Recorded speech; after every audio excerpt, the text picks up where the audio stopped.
خبر آپ کو دیں، چیئرمین تحریک انصاف عمران خان کے خلاف اسلام آباد میں درج مقدمات کی رپورٹ اسلام آباد ہائی کورٹ میں پیش کر دی گئی ہے۔ تفصیلات حاصل کریں گے ڈان نیوز کے نمائندے عمر برنی سے۔ عمر برنی، بتائے گا مزید کیا اپڈیٹس ہیں اس حوالے سے آپ کے پاس؟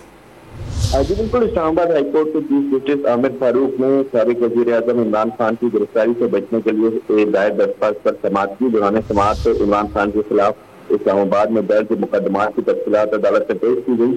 رپورٹ کے مطابق عمران خان کے خلاف اسلام آباد میں درج مقدمات کی تعداد 29 ہے۔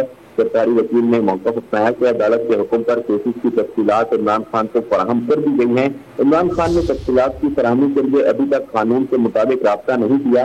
عمران خان کو انفارمیشن ایکٹ 2017 کے تحت متعلقہ اداروں سے رجوع کرنا چاہیے تھا۔ عدالت نے عمران خان کی درخواست جو ہے وہ نمٹا دی۔